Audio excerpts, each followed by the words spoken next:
Crazy what the really God accomplished for today. Coming out here on Easter Saturday, Monday before the resurrection, or at least the day we celebrate it. Just coming out here to introduce something onto that began. The sacrifice and the resurrection was actually, I think, Genesis. It's not Genesis 22. That's what. Sometime later, God tested Abraham. He said to him, Abraham, here I am. He replied. Then God said, take your son, your only son, whom you love, Isaac, and go to the region of Moriah. Sacrifice him there as a burnt offering and a mountain. I will show you. First of all, it's pretty freaking crazy. Like, as a father myself, like, I don't even know what would be going through my mind right now.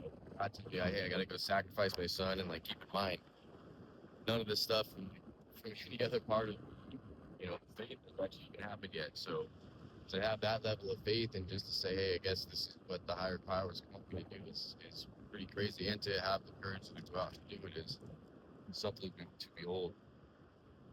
Early the next morning, Abram got up and loaded his donkey. He took with him two of his servants and his son Isaac. When he had cut enough wood for the burnt offering, he set out for the place God had told him about. On the third day,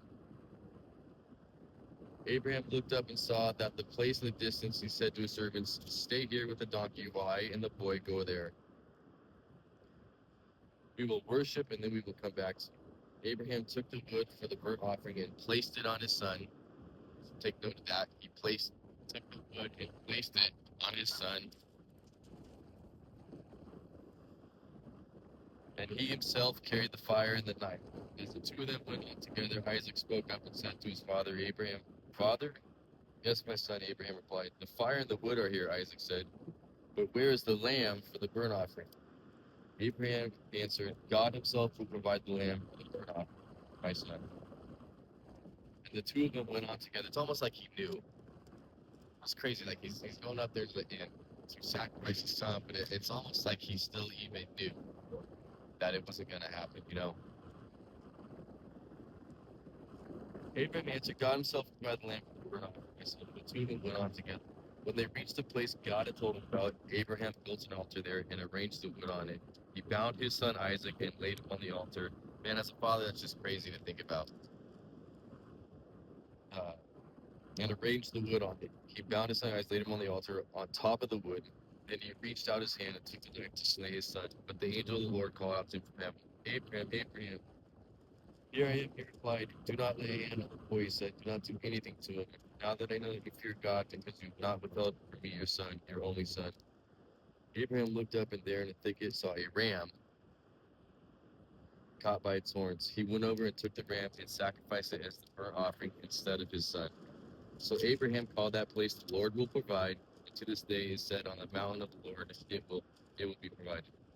The angel of the Lord called to Abraham from heaven a second time and said, I swear by myself, declares the Lord, that because you have done this and have not withheld your son, your only son, I will surely bless you and make your descendants as numerous as the stars in the sky and as the sand on the seashore. Your descendants will take possession of the cities of their enemies, and through your offspring, all nations on earth will be blessed. A couple of things for you Jews right now. This is Jew territory. This is Abraham. This is Genesis. So you guys reverted back to just following the 5 books of the Old Testament as opposed to following the prophets too, because you didn't like how it predicted what Jesus was, and there's no way you can get around it. But even in the first one, it predicts who he was and what was going to happen. You can't hide from it. All nations will be blessed because you have obeyed me. Now, that means through faith, because the only thing that led him there was faith and obeying him. It wasn't his works that God blessed him. It wasn't because he did it. It was because of his faith. Then Abraham returned to his servants. They set out together for Beersheba, and Abraham stayed for Beersheba. Now, a couple of the craziest things I'm going to note is, notice when he was talking to him and he says, what animal did they say God would provide? Abraham said, God would provide the lamb. And what animal was being, like, nobody ever talks about this.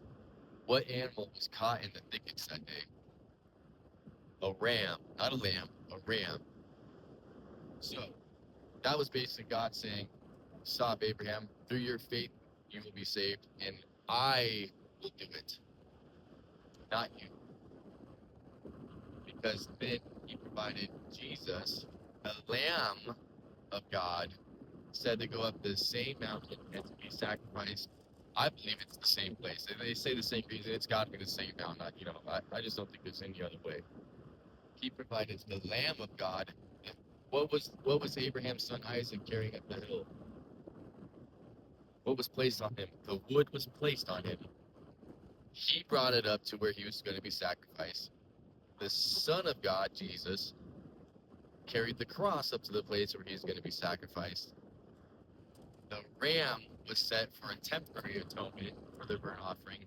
The Lamb of God was sent for the permanent atonement. You can't get around Jesus. You can try all you want. You can't do it. Even in the very first book, it predicts him. Stay blessed. Happy Easter, y'all.